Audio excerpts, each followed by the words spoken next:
Studio Today kami awali dengan informasi ledakan yang terjadi di rumah anggota polisi di Mojokerto, Jawa Timur. Ya, petugas kepolisian gabungan dari Inafis dan Laboratorium Forensik Polda Jawa Timur membongkar rumah anggota polisi yang meledak di Desa Sumolawang, Kecamatan Puri, Mojokerto dengan mendatangkan alat berat. Hingga kini penyebab pasti ledakan belum diketahui.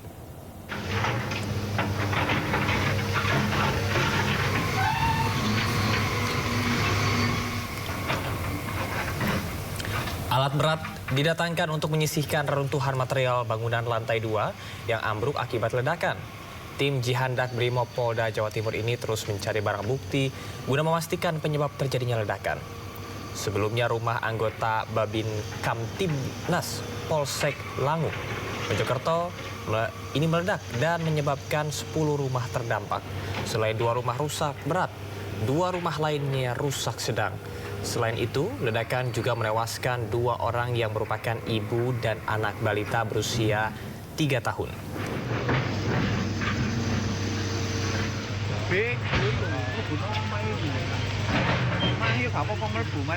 Anggota polisi Aibtu Maryudi yang rumahnya meledak hingga menewaskan 2 orang diamankan dan dibawa ke Polres Mojokerto untuk diperiksa. Ya, untuk mengetahui penyebab ledakan, tim Lab 4 dan juga tim penjinak bahan peledak Polda Jawa Timur menggelar olah tempat kejadian perkara.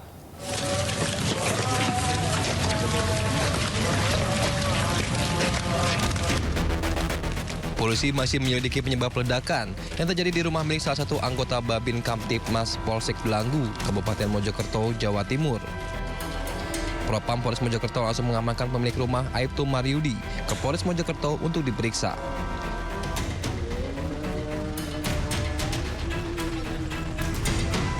Polisi juga menggelar olah tempat kejadian perkara dengan menunjukkan tim laboratorium forensik, tim penjinak bahan peledak, hingga tim Inafis Polda Jawa Timur. Teman-teman bisa menyaksikan sendiri, kami masih dalam proses pendalaman. Kita datangkan forensik dari Polda, kita sudah olah TKP, dan saya mohon teman-teman juga bisa membantu saya apabila ada informasi yang didapati, diinformasikan kepada saya. Akibat dari peristiwa tersebut ada 2 korban yang barusan saya menerima informasi dari rumah sakit sudah tidak bernyawa lagi. Ibu dan anak yang berusia 3 tahun, ibu 41 tahun, yang mana perempuan tersebut adalah bule dari pemilik rumah dan anaknya adalah keponakan. Seperti itu, teman-teman. Berarti untuk pemilik sendiri belum diketahui, Anda? Ledakan itu berasal dari apa? Penyebabnya apa? Saya mohon waktu, sedang saya dalami terlebih dahulu. Yang pasti di dalam ada tabung 3 kg, kemudian tadi setelah kami olah TKP ada tabung 3 kg, kemudian ada perangkat-perangkat elektronik. HP saya bunyi, banyak yang telepon saya. Siap. Ada perangkat elektronik yang memang kebetulan yang bersangkutan ini hobi bermain elektronik.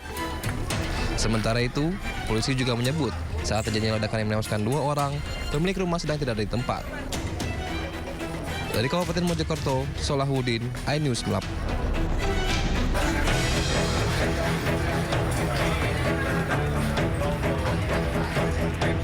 Ledakan dahsyat terjadi di sebuah rumah di Desa Sumolawang, Kecamatan Puri, Kabupaten Mojokerto, Jawa Timur, Senin pagi.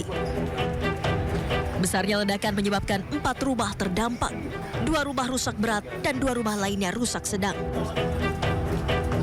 Ledakan diduga berasal dari kebocoran tabung gas LPG di rumah milik Aibda Maryudi, seorang anggota polisi yang berdinas di wilayah hukum Polres Mojokerto. Peristiwa ledakan ini menelan korban jiwa. 2 warga yang merupakan tetangga dari pemilik rumah tewas.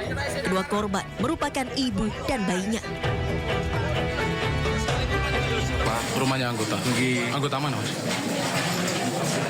Dinas itu Mojokerto mriki. Oh, ada berapa rumah yang rusak ini? 3 rumah. Nggih. Kondisinya, Pak? Parah, Pak, yang kena bom itu. Kalau ini kan tetangganya. Di korban ini kan 2 orang. Itu siapa 2 orang itu? Nggak tahu namanya, Pak. Suami istri atau keluarga?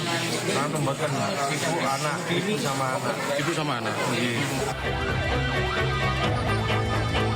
Usai dievakuasi, korban tewas dibawa ke rumah sakit untuk diautopsi. Sementara TKP ledakan sudah dipasangi garis polisi untuk kepentingan proses penyelidikan. Dari Kabupaten Mojokerto, Jawa Timur, Solahuddin, iNews melaporkan. Darso, warga Kelurahan Purwosari, Kota Semarang tewas dikeroyok oleh sejumlah oknum polisi lalu lintas di Yogyakarta. Guna penyelidikan lebih lanjut, Direktorat Kriminal Umum Polda Jawa Tengah melakukan pembongkaran makam korban penganiayaan untuk mengetahui penyebab pasti kematian korban.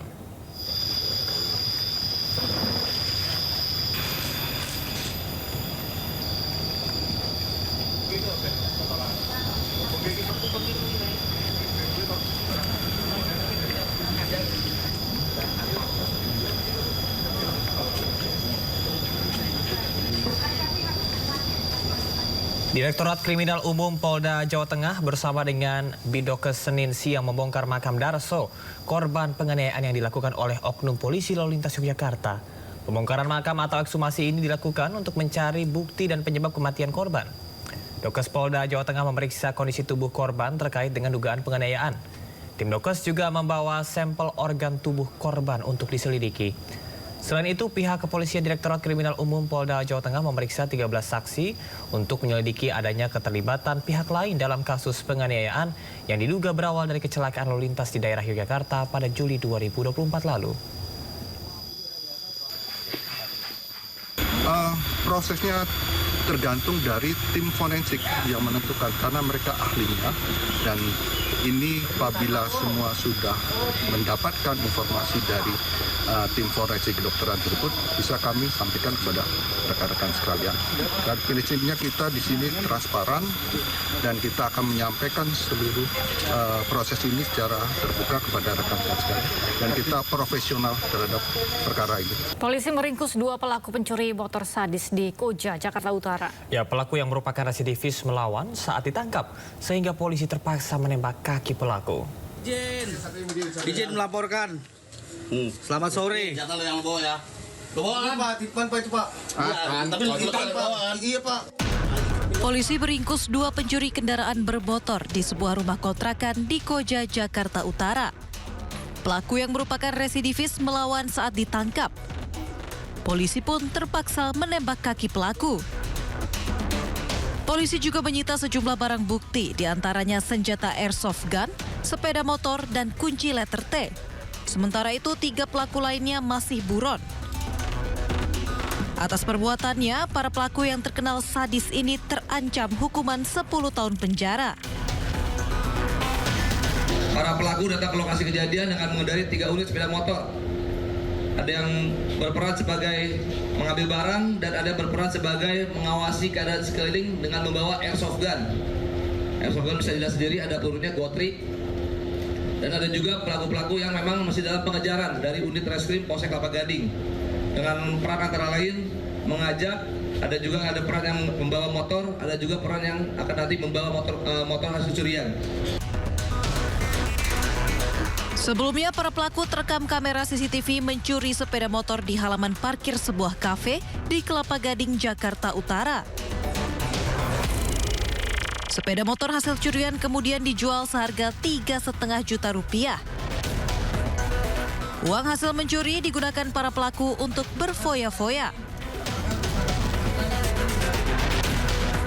Dari Jakarta, Sofyan Firdaus, iNews melaporkan.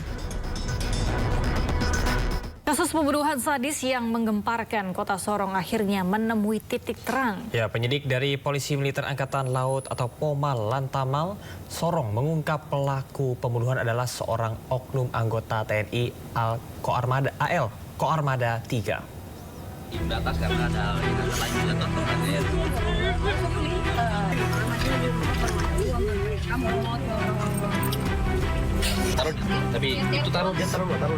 sudah fix jadi sudah. Pelaku pembunuhan ditahan di Pomal Lantamal 14, Sorong, Papua Barat Daya. Pelaku dikenakan pasal 340 Undang-Undang Hukum Pidana Militer tentang pembunuhan berencana dengan ancaman hukuman mati atau seumur hidup. Dan Pom Lantamal 14 Sorong Letkol CPM Dian Supena membenarkan tersangka adalah anggota TNI Angkatan Laut berpangkat Klasi inisial A. Identitas ini terungkap setelah penyelidikan yang dilakukan anggota Satreskrim Polresta Sorong Kota dan Pomal. Anggota kami yang melakukan pembunuhan itu. Dan anggota tersebut mengakui perbuatan tersebut. Kapolresta Sorong Kota, Kombes Pol Happy Perdana Yudianto menyatakan pihaknya telah melengkapi berkas-berkas pendukung untuk diserahkan kepada Pomal agar ditindaklanjuti sesuai hukum militer.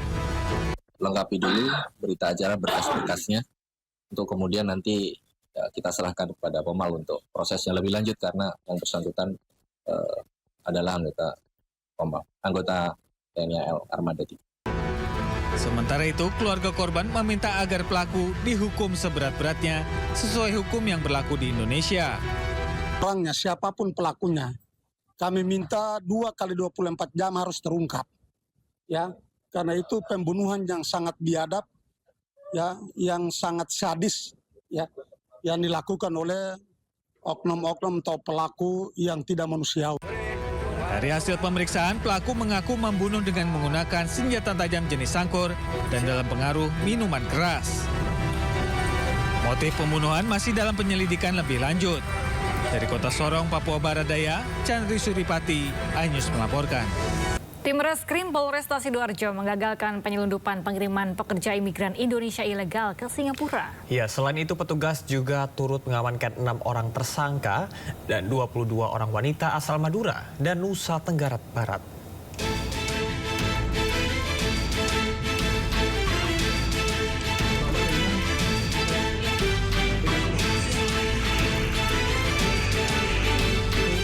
Inilah suasana penggerbekan rumah penampungan pekerja migran Indonesia ilegal yang ada di 3 tempat berbeda di wilayah Sedati dan Krembung, Sidoarjo. Dalam penggerbekan, petugas tim Reskrim Polresta Sidoarjo berhasil menemukan puluhan wanita yang diduga akan dikirim ke Singapura sebagai pekerja migran. 22 orang wanita calon pekerja migran ilegal yang rata-rata berasal dari Madura dan Nusa Tenggara Barat ini sudah memiliki paspor resmi dan siap berangkat. Berkat kesigapan polisi, akhirnya upaya pengiriman pekerja migran Indonesia ilegal ke Singapura ini berhasil digagalkan. Tidak hanya menemukan korban 22 wanita calon pekerja migran, polisi juga mengamankan 6 orang tersangka yang diduga sebagai pelaku penyelundupan dan pengiriman pekerja migran Indonesia ilegal ke Singapura. Dalam aksinya, para pelaku menjanjikan korban bekerja di Singapura dengan upah mencapai 7 juta sebulan. Mereka rata-rata dijanjikan akan dipekerjakan sebagai asisten rumah tangga. Kita dijanjikan untuk berangkat ke Singapura dengan gaji 7 juta per bulan. Tapi saya baru sadar kalau ternyata beliau tidak memiliki izin pengiriman TKW yang melalui presiden seperti di Indonesia. Yang di kampung kan saya baru 3 hari, tapi ada teman saya yang ada beberapa bulan, ada yang 4 bulan, ada yang 3 bulan. Yang pekerjaan yang dijanjikan ya seperti biasa Pak, ibu rumah tangga. Membantu ya. Ya, membantu. Dari para tersangka ini sebagai tentunya rekrut yang kemudian yang menampung, kemudian dan memproses administrasinya, kemudian sampai memberangkatkan dan mengawal sampai dengan tempat tujuan dan berhubungan dengan kontak agensi yang ada di luar negeri tersebut dan mendapatkan fee dari kegiatan ini. Yang sampai saat ini terdata dan sudah kami lakukan pemeriksaan ada 22 orang yang saat dan terus berkembang, masih kami lakukan pendalaman dan penyelidikan lanjutan untuk. Guna kepentingan pemeriksaan, saat ini para tersangka diamankan di sel tahanan Polresta Sidoarjo. Sementara 22 korban dipulangkan ke daerah asal Madura dan NTB. Dari Sidoarjo, Jawa Timur, Pramono Putra, iNews melaporkan. Ya, informasi berikutnya ini kemarin sempat ramai juga dan akhirnya merusak fasilitas warga di GBK karena orang cari-cari koin. Cari-cari koin keberuntungan ya. Ini sama Galuh, saya juga sempat lihat di sosial media di Bandung, di Tegalga itu dulu tempat nongkrong saya sama geng saya. Geng kamu namanya apa? Namanya BBT, Barudak Bandung Tengah gitu. Barudak Bandung ternyata. Iya, sangat sedih sekali ya tapi kita nyari melihat. koin nggak? Nyari koin nggak? Enggak, di sana sih nyari udara segar aja sih Galuh Segar ya. Dan ternyata bukan hanya di Jakarta ya, Iya. orang cari-cari koin. Di Bandung juga orang melakukan untuk mencari koin dari aplikasi Jagat, dan itu akhirnya menghebohkan karena fenomena ini juga akhirnya banyak menular ke sejumlah daerah selain Jakarta, Bandung untuk mencari koin dari aplikasi yang bernama Jagat. Ya, tapi akibatnya sejumlah fasilitas taman tematik di Kota Bandung jadi rusak. Aduh, Kita lihat ya. sayang sekali ya.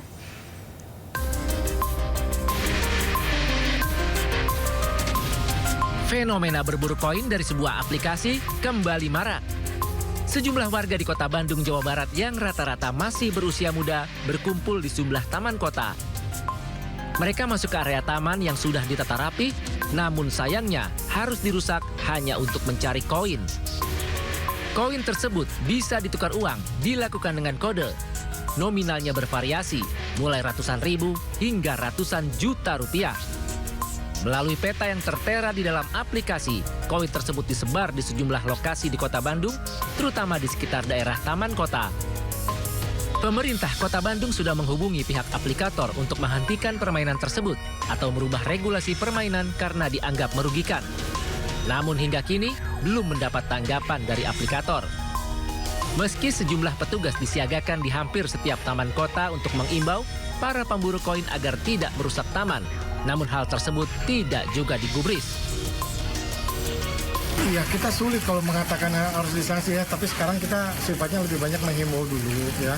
Bahkan kemarin Bu PLTKB ini sudah menghubungi pihak yang membuat aplikasinya gitu ya, bahwa ini harus segera diperbaiki konsepnya, tidak melempar mencari harta karun ya, istilahnya kan treasure hunt ya. Di taman-taman ya kan barangnya kecil, tertutup oleh tanaman-tanaman, mau nggak mau mereka mengkorek-korek seperti itu ya, ini akan terjadi kerusakan.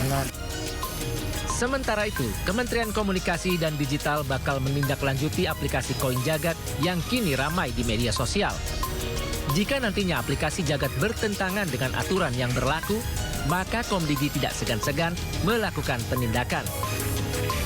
Akan pelajari dulu, nanti tentu juga ini di bawah Pak Alex, Dirjen Pengawasan Ruang Digital, untuk dipelajari apa sebetulnya aplikasi ini, kerugian seperti apa dampaknya, kemudian juga aturan-aturan mana yang bertentangan dengan undang-undang ataupun aturan yang ada, untuk kemudian kita ambil langkah tegas jika ada pelanggaran terhadap peraturan dan juga perundang-undangan yang berlaku. Fenomena heboh dari koin juga terjadi di Jakarta, Surabaya, dan Bali. Para pemburu koin tidak peduli pagi, siang, dan malam, bahkan seakan tak mempedulikan keselamatan diri sendiri dan orang lain. Sekitar tahun 2016, permainan berburu juga sempat populer. Bedanya bukan koin yang diburu, tetapi Pokemon. Permainan ini begitu digemari di seluruh dunia hingga diunduh jutaan kali. Saat itu, perburuan Pokemon dilakukan di tempat dan waktu yang tidak biasa. Bahkan Pokemon dicari-cari di kuburan, selokan, jalan-jalan, rumah sakit, hingga masjid. Di Indonesia, sejumlah menteri sampai turun tangan mengeluarkan larangan bermain Pokemon. Masih di Sido Today, Sekjen PDI Perjuangan Hasto Kristianto diperiksa KPK sebagai tersangka dalam kasus dugaan suap dan perintangan penyidikan kasus Harun Masiku. Namun Hasto yang diperiksa sekitar 3,5 jam tersebut diperbolehkan pulang. Sekjen PDI Perjuangan Hasto Kristianto memenuhi panggilan KPK untuk diperiksa sebagai tersangka dalam kasus dugaan suap Harun Masiku dan perintangan penyidikan. Hasto diperiksa sekitar 3,5 jam oleh penyidik. Pengacara Hasto, Magdir Ismail, mengatakan Hasto diperiksa terkait dugaan suap dan perintangan penyidikan Harun Masiku. Selanjutnya akan dilakukan sesuai dengan kebutuhan dari pihak penyidik. Ya. Untuk hal-hal yang lain, terutama berkaitan dengan perkara, saya persilahkan saudara-saudara tanya kepada penyidik. Karena inilah kesepakatan kami dengan penyidik, bahwa kami hanya menyampaikan Pak Hasto pada hari ini diperiksa untuk 2 perkara, yaitu perkara suap dan yang kedua adalah perkara menghalang-halangi penyidikan. Sekjen PDI Perjuangan Hasto Kristianto menyampaikan berkomitmen menaati seluruh proses hukum yang menjeratnya dengan tetap mengedepankan asas praduga tak bersalah. Didampingi oleh seluruh penasihat hukum, kami datang ke KPK untuk memenuhi seluruh kewajiban saya sebagai warga negara Republik Indonesia yang taat hukum dan sepenuhnya menjunjung supremasi hukum yang berkeadilan. Pemanggilan hari ini merupakan pemanggilan kedua setelah sebelumnya Hasto mangkir pada pekan lalu. Hasto mengirimkan surat pemberitahuan ketidakhadiran karena ada kegiatan yang tidak bisa ditinggalkan. Sementara itu, pemirsa, juru bicara KPK Tessa Mahardika menyebut tidak menahan Hasto karena tim penyidik KPK masih membutuhkan waktu untuk memeriksa sejumlah saksi. Tessa juga menyebut saat ini penahanan Hasto belum diperlukan. Hasil koordinasi saya dengan penyidik, yang bersangkutan tidak dilakukan penahanan hari ini karena penyidik masih membutuhkan waktu untuk memeriksa beberapa saksi yang masih belum hadir dan masih dibutuhkan. Ya, sebagaimana rekan-rekan ketahui juga ada beberapa saksi yang dipanggil di perkara ini belum hadir.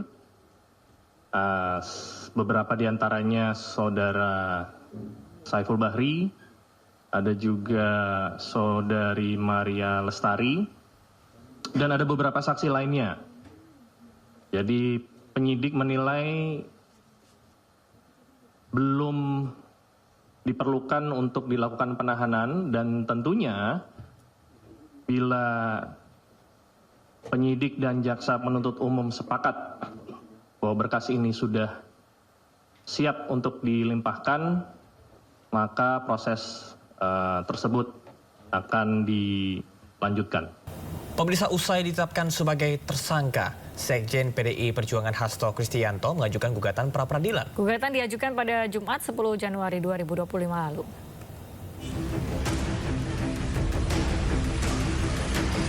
Usai ditetapkan sebagai tersangka, Sekjen PDI Perjuangan Hasto Kristianto mengajukan gugatan pra-peradilan. Gugatan pra-peradilan Hasto Kristianto diajukan ke Pengadilan Negeri Jakarta Selatan pada Jumat 10 Januari 2025. Langkah hukum kita belum bicara ke situ. Tentunya tadi kita sudah sampaikan di awal bahwa kita mengajukan pra-peradilan. Kita minta agar diberikan waktu agar kita bisa uji sah tidaknya status tersangka dari Mas Hasto Kristianto. Gugatan ini dibenarkan oleh Humas Pengadilan Negeri Jakarta Selatan Juyamto. Nantinya Juyamto akan memimpin langsung sidang ini sebagai hakim tunggal. Sementara sidang perdana akan digelar pada Selasa 21 Januari 2025. Ya, memang benar bahwa pada hari ini Jumat tanggal 10 Januari 2025, Pengadilan Negeri Jakarta telah menerima permohonan pra-peradilan dari pemohon Hasto Kristianto dan diregister dengan nomor perkara 5 Tipra 2025 PN Jakarta Selatan. Oleh Ketua Pengadilan telah ditunjuk hakim tunggal, yaitu saya sendiri Juyamto SIH, dan tentu telah menetapkan hari sidang yang pertama yaitu tanggal 21 Januari, hari Selasa.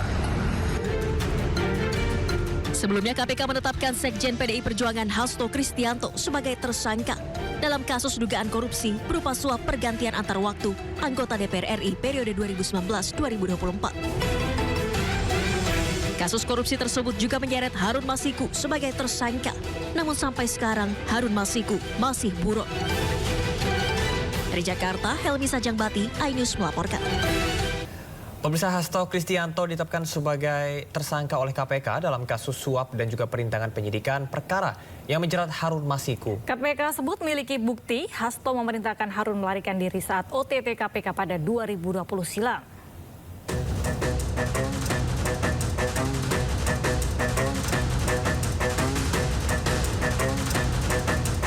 KPK menetapkan Sekjen PDI Perjuangan Hasto Kristianto sebagai tersangka dalam kasus suap bersama Harun Masiku.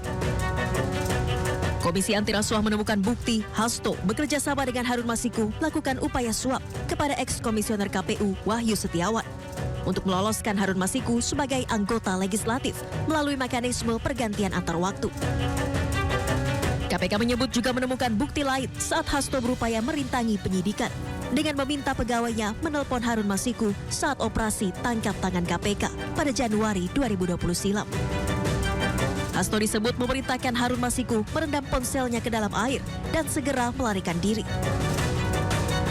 Pada tanggal 8 Januari 2020 pada saat proses tangkap tangan oleh KPK, Saudara HK memerintahkan salah satu pegawainya di Jalan Sultan Syahrir yang biasa digunakan sebagai kantor untuk menelpon kepada HM dan memerintahkan supaya merendam HP dalam air dan segera melarikan diri.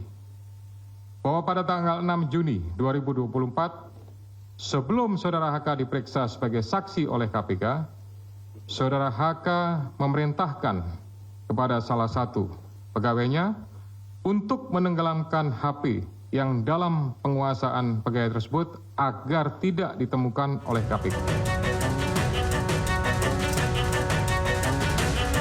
Kasus suap Harun Masiku menjadi salah satu episode panjang dalam sejarah hukum Indonesia. Pada Desember 2024, Harun Masiku genap 5 tahun sebagai buronan. Kasus suap Harun Masiku berawal saat upaya menggantikan Nazarudin Kemas, anggota DPR RI terpilih yang meninggal sebelum dilantik.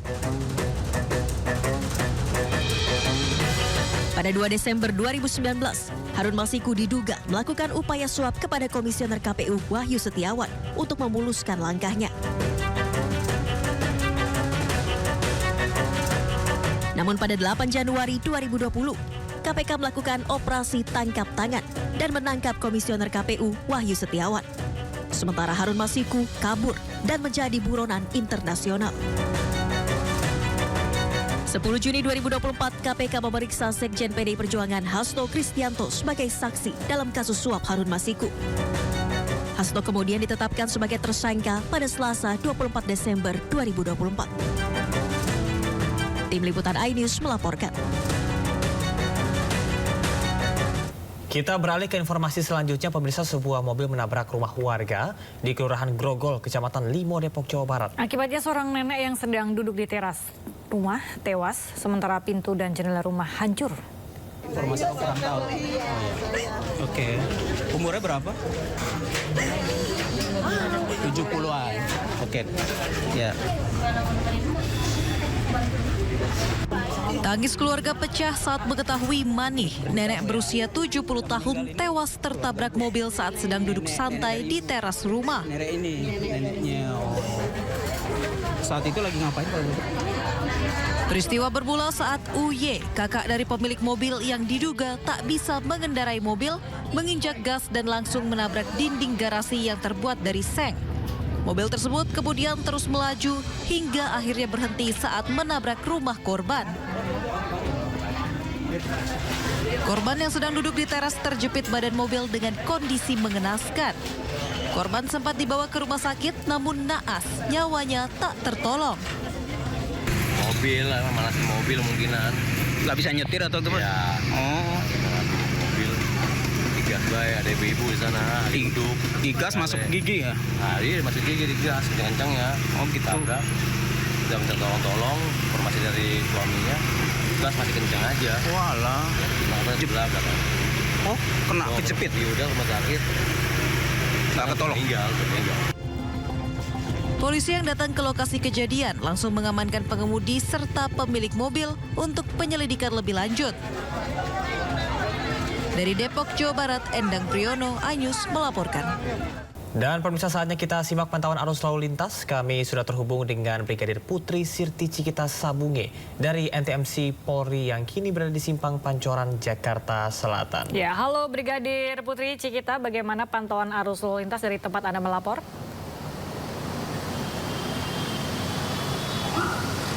Ya, terima kasih rekan Galuh dan juga rekan Camar di studio, dan selamat pagi pemirsa. Kembali NTMC Polri memberikan informasi seputar kondisi arus lalu lintas yang kami pantau langsung dari Simpang Pancoran Jakarta Selatan, di mana untuk kondisi arus lalu lintas pada pagi hari ini memang terpantau cukup ramai di berbagai arahnya, dan hal ini terlihat dari arah Cawang yang akan menuju ke arah Semanggi. Terpantau adanya antrian kendaraan menjelang traffic light yang didominasi kendaraan pribadi baik roda 2 maupun roda 4. Begitupun untuk arah sebaliknya Semanggi menuju ke arah Cawang. Sementara untuk lalu lintas dari Cawang yang akan ke arah Tebet ataupun ke arah Manggarai juga pada pagi hari ini terpantau ramai, terus mengalami peningkatan jumlah volume kendaraan di jam berangkat perkantoran pagi hari ini. Begitupun untuk lalu lintas dari arah Cawang yang akan belok ke kanan menuju ke arah Pasar Minggu maupun ke arah Kalibata. Ramainya aktivitas masyarakat yang melintas perlu diantisipasi oleh para pengendara. Kemudian untuk lalu lintas dari arah Pasar Minggu atau dari arah Kalibata menuju ke arah Pancoran maupun yang akan berbelok ke arah Semanggi dan Manggarai juga terjadi hal yang sama, yaitu terpantau ramai. Namun secara umum lalu lintas masih mengalir lancar dengan kecepatan kendaraan yang ditempuh para pengendara berkisar kurang lebih 30 km per jamnya. Kami himbau masyarakat yang akan menyeberang jalan di kawasan ini agar dapat melalui fasilitas jembatan penyeberangan orang agar tidak membahayakan diri Anda mengingat ramainya lalu lintas di kawasan ini. Selanjutnya untuk lalu lintas pagi ini dari arah Tebet atau Manggarai menuju ke arah Pasar Minggu maupun yang akan berbelok ke arah Cawang ataupun ke arah Semanggi juga terpantau ramai namun masih lancar. Dihimbau para pengendara khususnya roda 2 agar tidak berhenti atau parkir di bahu jalan karena hal ini dapat mengganggu kelancaran arus lalu lintas.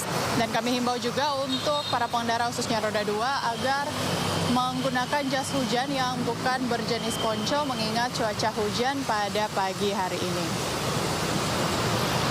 Baik pemirsa, untuk mendapatkan informasi seputar kondisi arus lalu lintas terkini, kami siap melayani Anda di call center kami 1500669 ataupun layanan SMS Center di 9119. Stop pelanggaran, stop kecelakaan, keselamatan untuk kemanusiaan, dan salam presisi. Demikian Brigadir Putri melaporkan, kembali ke rekan-rekan di studio. Terima kasih. Baik, terima kasih Brigadir Putri Sirti Cikita Sabunge atas laporannya dari Simpang Pancoran Jakarta Selatan. Selamat bertugas kembali dan salam presisi. Anda kembali menyaksikan Sidik Juri pemirsa. Satu lagi jajaran artis yang masuk dalam pemerintahan adalah aktris Raline Shah yang diangkat sebagai staf khusus Menteri Komunikasi dan Digital bidang kemitraan global dan edukasi digital. Ya, Raline dilantik bersama dengan pejabat lainnya di kantor Kemenkomdigi Jakarta.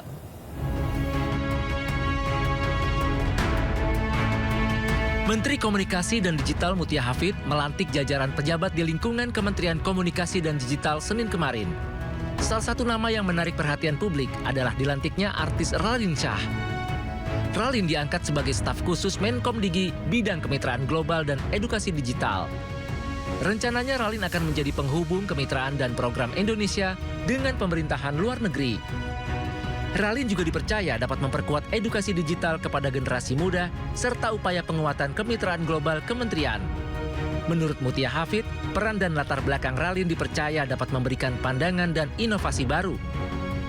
Raline mengaku kaget saat pertama kali ditawarkan dan ditelepon langsung oleh Mutia Hafid. Ia pertama kali mendapat kabar tersebut saat akan sedang berada di luar negeri. Saya hanya mau bilang mohon supportnya. Sebenarnya saya tidak menduga dan tidak ada ambisi atau keinginan apapun masuk ke dalam pemerintahan. Malah kalau bisa dibilang usaha pun belum ada. Tapi ternyata ditujuk dan diberi amanah ini, dan saya benar-benar merasa bahwa saya punya peran di sini, saya mempunyai kapabilitas di sini dan juga ingin berkontribusi dan memberikan yang terbaik. Sementara itu, Menkomdigi Mutia Hafid mengatakan Raline Shah punya koneksi yang cukup baik dengan komunitas internasional serta perhatian yang luas terhadap anak-anak. Kita undang juga untuk masuk dan juga perlu ada pekerja seni. Jadi Mbak Raline juga mewakili pekerja seni, Mbak Raline juga mewakili keterwakilan perempuan, dan Mbak Raline punya koneksi yang cukup baik dengan komunitas internasional. Dengan pengangkatan ini, Raline Shah menjadi selebritas keempat yang mendapatkan jabatan di Kabinet Merah Putih Prabowo Gibran. Sebelumnya ada Giring sebagai Wamen Kebudayaan, Raffi Ahmad sebagai staf sus Presiden bidang generasi muda dan pekerja seni, serta Yovie Widianto sebagai staf sus Presiden bidang ekonomi kreatif.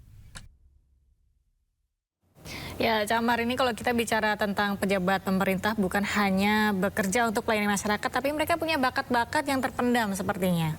Seperti apa tuh, Galo? Kalau sebelumnya kan Pak Bas suka menyanyi ya, suka bermain musik, suka foto juga. Ya? Nah, kalau kali ini Wakil Menteri Pertanian Sudaryono unjuk kebolehan menyanyi di depan Perdana Menteri Jepang Ishiba Shigeru yang sedang melakukan kunjungan di Indonesia beberapa waktu lalu. Ya, boleh jadi Sudaryono percaya diri menyanyi di depan Perdana Menteri Jepang karena dulu pernah mengenyam pendidikan di Jepang. Wah, kita lihat sama-sama seperti apa kemasan suaranya ya.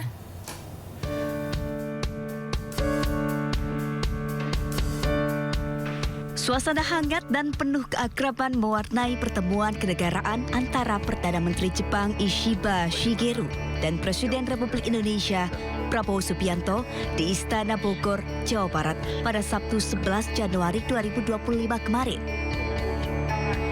Dalam agenda yang dihadiri sejumlah pejabat tinggi negara, Wakil Menteri Pertanian Wamentan Sudaryono mencuri perhatian saat dirinya diminta bernyanyi. Permintaan ini muncul di sela acara kenegaraan yang berlangsung santai. Presiden Prabowo secara spontan memanggil Wamentan Sudaryono yang pernah menjadi siswa terbaik di National Defense Academy of Japan untuk bernyanyi. Sudaryono pun menyambut permintaan tersebut dengan membawakan dua lagu berbahasa Jepang, yakni Mars Taruna Gakuseika dan Shimanchu Nutagara.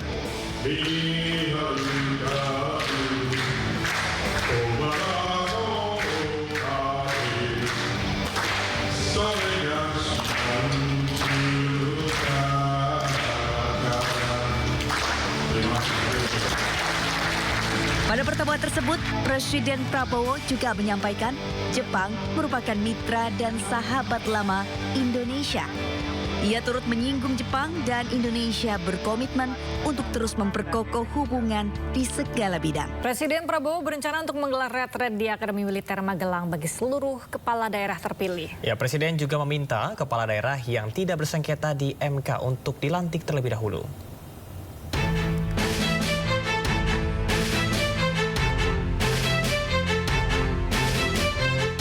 Retret para Menteri Kabinet Merah Putih yang digelar pada Oktober lalu nyatanya menjadi salah satu cara Presiden Prabowo membentuk keakraban. Presiden Prabowo pun berencana kembali menggelar retret untuk seluruh kepala daerah terpilih hasil Pilkada 2024. Retret akan digelar di Akademi Militer Magelang. Retret kali ini akan menjadi momen penting untuk sinkronisasi antara pemerintah pusat dan pemerintah daerah. Keinginan Bapak Presiden ya bahwa seluruh kepala daerah juga akan dikumpulkan seperti dulu para menteri dan kepala badan wakil menteri dikumpulkan di Magelang. Jadi kita mempunyai persepsi yang sama terhadap masalah-masalah yang dihadapi oleh pemerintah. Nah, apalagi sekarang ini terkait dengan daerah, tentu harus ada sinkronisasi kebijakan pusat dengan daerah, terutama juga melaksanakan program-program pemerintah pusat supaya juga dilaksanakan oleh pemerintah daerah. Saat ini sejumlah daerah telah memilih pemimpinnya masing-masing. Di antaranya pasangan Pramono Rano yang terpilih menjadi gubernur dan wakil gubernur Jakarta. Sementara di Jawa Barat, Deddy Mulyadi dan Erwan Setiawan sebagai gubernur dan wakil gubernur Jawa Barat terpilih. Sementara itu sengketa pilkada di beberapa daerah masih berlangsung di MK. Namun Presiden Prabowo meminta supaya kepala daerah yang tidak bersengketa bisa dilantik terlebih dahulu. Tim Liputan iNews melaporkan. Sejumlah calon kepala daerah peserta Pilkada Serentak 2024 menjalani sidang pendahuluan pemeriksaan perselisihan pemilu di Mahkamah Konstitusi. Ya, salah satunya adalah hasil Pilkada Kutai Kartanegara yang ditenggarai cacat hukum terkait dengan persyaratan pencalonan paslon. Mantan terpidana kalau ini dalam sidang pasangan calon bupati dan juga wakil bupati Kutai Kartanegara nomor urut 3 Dendi Suryadi Alif Turyadi melalui kuasa hukumnya meminta Mahkamah Konstitusi untuk memerintahkan KPU Kukar menggelar pemungutan suara ulang di semua TPS terkait dengan Pilkada Kukar 2024. Paslon Dendi Suryadi Alif Turyadi juga meminta MK memerintahkan KPU untuk menganulir paslon Cawagup Bupati Kartanegara nomor urut 1 Edi Rendi karena telah menjabat selama 2 periode dan tidak diperbolehkan kembali maju sebagai calon kepala daerah. Sementara itu, pihak KPU Kukar menunjuk 5 kuasa hukum untuk menghadapi gugatan terkait dengan persyaratan pencalonan paslon nomor urut 1 Edi Rendi. Menyikapi sengketa pilkada ini, pakar komunikasi politik Effendi Ghazali dan juga Ketua MAKI Boyamin Saiman memprediksi Mahkamah Konstitusi akan menyatakan hasil pilkada Kutai Kartanegara dibatalkan atau dinyatakan tidak sah. Terima kasih Yang Mulia. Perkenankan saya. Tadi banyak lagi karena ini dari Kutai Kartanegara. Kemudian ada juga tadi dari Maluku Barat Daya, kemudian Bengkulu Selatan, Tasikmalaya, dan maju ke MK untuk sesuatu yang sangat penting, yaitu apa? MK itu sudah 4 kali judicial review tentang apakah ini masa jabatan dihitung 1 kali atau dihitung 2 periode. Selalu MK itu konsisten mengatakan kalau sudah setengah atau lebih dari 2 tahun 6 bulan, jadi setengah saja atau lebih dari 2 tahun 6 bulan sudah dihitung sebagai 2 periode. Sehingga akhirnya itu tidak bisa lagi untuk maju gitu. Pemirsa, pertemuan bilateral antara Presiden Prabowo dan PM Shigeru Ishiba di Istana Bogor menghasilkan sejumlah perjanjian kerjasama. Ya, salah satunya adalah bantuan pelatihan dan tenaga ahli dari pemerintah Jepang untuk program makanan bergizi gratis. 1 pekan sudah pelaksanaan makan bergizi gratis dilaksanakan di berbagai daerah. Sebanyak 20 provinsi dengan 190 titik tercatat telah melaksanakan program prioritas Presiden Prabowo Subianto ini. Terdapat beberapa daerah sukses menggelar makan bergizi gratis dan banyak pula daerah yang membutuhkan perbaikan dan penyempurnaan dalam program makan gratis ini. Meski baru berjalan 1 pekan, program makan bergizi gratis ini mendapat dukungan penuh dari Perdana Menteri Jepang Shigeru Ishiba. Dalam kunjungan kenegaraan di Indonesia, Presiden Prabowo Subianto menyambut baik komitmen dukungan Perdana Menteri Ishiba untuk menyukseskan makan bergizi gratis ini. Jepang sendiri akan memberikan pelatihan dan tenaga ahli di bidang program makan bergizi gratis. Dan mereka juga berminat untuk bantu di bidang makan bergizi karena mereka pun punya pengalaman di bidang itu sudah 80 tahun. Mencerminkan komitmen yang kuat dari kedua pihak untuk mempererat hubungan antara kedua negara dan memperkuat kemitraan strategis komprehensif Indonesia-Jepang dan juga komitmen kita untuk terus mencari bidang-bidang kerjasama yang lebih intensif. Berbekal pengalaman selama 80 tahun lebih, Jepang ingin menerapkan kesuksesan makan gratis di Indonesia. Selain makan bergizi gratis, Presiden Prabowo juga mengajak Jepang mendukung industrialisasi Indonesia, terutama di bidang hilirisasi. Jepang, menurut Prabowo, juga tertarik di bidang pangan, maritim, energi, hingga perikanan.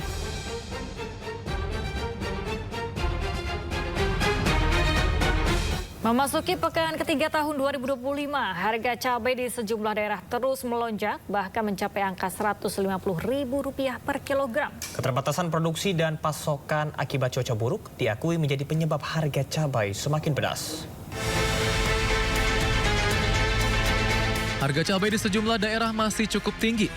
Di pasar tradisional Pamanukan, Subang, Jawa Barat, harga cabai rawit merah tembus Rp120.000 per kilogram. Dari harga sebelumnya yang mencapai Rp80.000 per kilogram. Tak hanya cabai rawit merah, harga cabai hijau juga naik 2 kali lipat menjadi Rp40.000 per kilogram. Sementara cabai rawit besar naik 200% Rp20.000 menjadi Rp60.000 per kilogram. Tak hanya di Jawa Barat, harga cabai di sejumlah pasar tradisional di Sidoarjo, Jawa Timur terus meroket. Harga cabai rawit merah kini tembus di atas Rp130.000 per kilogram. Para pedagang mengaku kenaikan harga ini dipicu produksi cabai yang merosot tajam akibat gagal panen karena tingginya curah hujan di daerah penghasil cabai. Harga cabai yang melambung tinggi juga terjadi di Kabupaten Tangerang, Banten. Harga cabai rawit merah saat ini tembus Rp150.000 per kilogram dari harga normalnya hanya Rp40.000 per kilogram. Sedangkan cabai rawit hijau naik menjadi Rp100.000 dari sebelumnya hanya Rp30.000 per kilogram. Para pedagang mengaku kenaikan harga cabai ini seiring dengan minimnya pasokan akibat cuaca buruk. Tingginya harga cabai ini membuat omset pedagang menurun. Masyarakat berharap pemerintah dapat menstabilkan harga cabai dan kebutuhan pokok lainnya agar daya beli masyarakat tidak semakin menurun. Badan Pusat Statistik mencatat kenaikan harga cabai merah dan cabai rawit menjadi penyebab kenaikan indeks perkembangan harga di 36 provinsi. Ya, BPS mewanti-wanti dampak kenaikan harga cabai merah dan juga cabai rawit terhadap laju inflasi. Badan Pusat Statistik mencatat 36 dari 38 provinsi di Indonesia mengalami kenaikan indeks perkembangan harga atau IPH. Dua komoditas utama yang menjadi penyebab kenaikan IPH ini yakni cabai merah dan cabai rawit. Bahkan harga cabai merah dan cabai rawit yang termahal bisa tembus Rp180.000 per kilogram. Deputi Bidang Statistik Distribusi dan Jasa BPS Puji Smartini mengatakan, kenaikan harga cabai merah tertinggi terjadi di luar Pulau Jawa dan Pulau Sumatera, yakni rata-ratanya mencapai Rp53.457 per kilogram. Sedangkan kenaikan harga di Pulau Jawa tembus Rp52.421 per kilogram dan Sumatera sebesar Rp48.148 per kilogram. Tak berbeda jauh, harga cabai rawit juga makin melambung. Rata-rata harga tertinggi cabai rawit tembus Rp180.000 per kilogram yang terjadi juga di Kabupaten Duga, Papua Pegunungan. Kenaikan harga cabai rawit menyentuh 42% dibandingkan akhir tahun lalu. Harga cabai rawit sampai dengan minggu kedua Januari 2025 naik sebesar 42% dibandingkan dengan Desember 2024.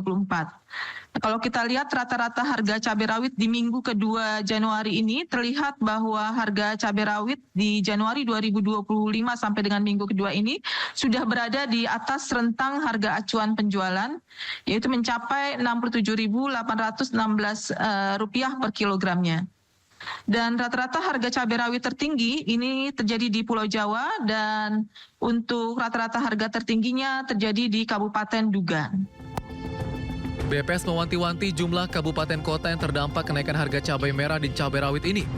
Pasalnya, lonjakan harga cabai ini akan berdampak terhadap laju inflasi di daerah dan nasional. Memasuki hari ketiga di Indonesia, pelatih baru timnas Patrick Kluivert mengunjungi Gelora Bung Karno, Jakarta. Ya, legenda Barcelona dan Ajax juga meninjau perawatan Stadion Utama Gelora Bung Karno dan mengunjungi pemusatan latihan timnas U20 di Stadion Madia. Pelatih baru timnas Indonesia Patrick Kluivert mengunjungi Gelora Bung Karno, Jakarta pada hari ketiga dirinya di Indonesia. Kunjungan ini merupakan agenda ketiga Kluivert setelah menggelar jumpa pers sebagai pelatih baru timnas Indonesia dan makan malam bersama sejumlah pemain skuad Garuda. Kluivert terlebih dahulu meninjau secara langsung Stadion Utama Gelora Bung Karno yang sedang dalam tahap perawatan, mengingat Stadion Utama Gelora Bung Karno akan menjadi kandang timnas Indonesia khususnya saat laga menjamu Bahrain pada 25 Maret mendatang di putaran ketiga kualifikasi Piala Dunia 2026 zona Asia. Legenda timnas Belanda itu juga menyempatkan diri datang ke Stadion Madia mengunjungi pemusatan latihan tim U20 Indonesia. Kedatangannya juga untuk memantau talenta-talenta di skuad besutan Indra Syafri itu. Rencananya Kluivert akan pulang ke Belanda dan kembali ke Indonesia pada Februari mendatang untuk memantau para pemain lokal termasuk para pemain yang berlaga di Liga 1. Dari Jakarta, tim liputan iNews melaporkan. Usai meninjau Stadion GBK Jakarta, pelatih timnas Indonesia baru Patrick Kluivert bertemu Menteri Pemuda dan Olahraga di kantor Kemenpora, Jakarta. Menteri Pemuda dan Olahraga Dito Aryo Tejo menyebut pertemuan singkat berdurasi hingga 40 menit membahas sejumlah hal, termasuk rencana Kluivert bepergian ke sejumlah kota untuk memantau potensi dan talenta pemain sepak bola lokal. Usai bertemu Menpora, Kluivert langsung meninggalkan kantor Kemenpora untuk memantau timnas U20 yang tengah menjalani pemusatan latihan di Stadion Madia Gelora Bung Karno.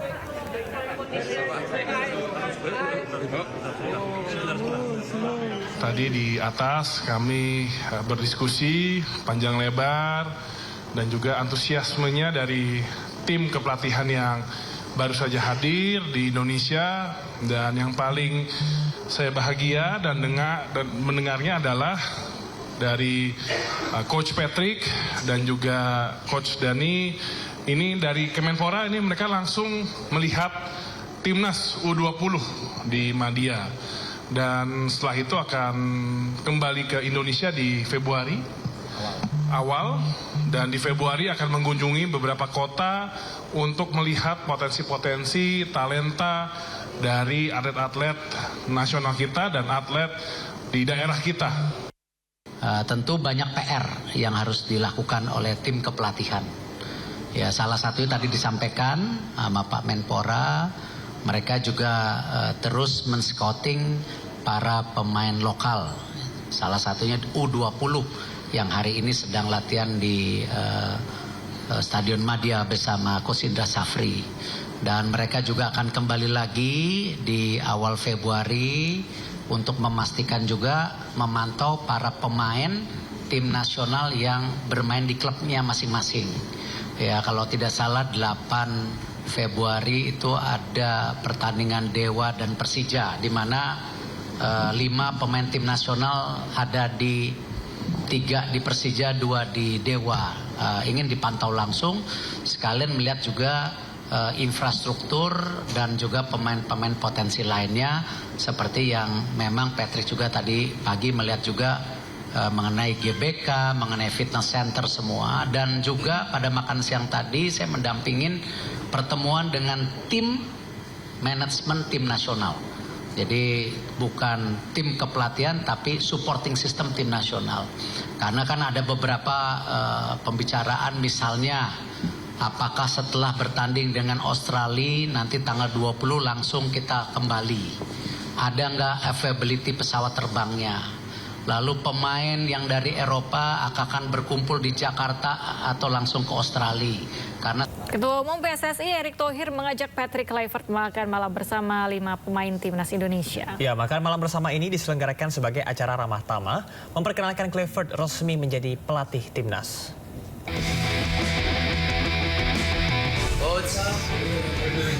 Pelatih timnas Indonesia, Patrick Kluivert, sudah diperkenalkan di hadapan publik. Setelah resmi jadi pelatih, Kluivert bersama Ketua Umum PSSI Erick Thohir langsung menemui 5 pemain timnas Indonesia. 5 pemain yang berkesempatan pada pertemuan pertama ini ada Eki Maulana, Fikri, Witan, Rizky Ridho, Ferrari, dan Ricky Kambuaya. Dalam pertemuan itu, mereka nampak berdiskusi tentang perkembangan sepak bola Indonesia.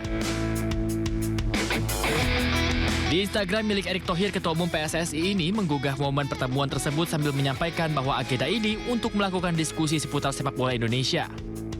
Selain itu ada juga informasi yang tak kalah pentingnya pemirsa. Quentin Jacoba resmi menjadi pelatih fisik timnas Indonesia. Dirinya menjadi bagian dari staf kepelatihan di bawah arahan kepala pelatih Patrick Kluivert. Soal rekam jejak, tentu Jacoba sudah tidak diragukan lagi. Selama di Belanda, banyak pemain-pemain muda yang ditangani dirinya.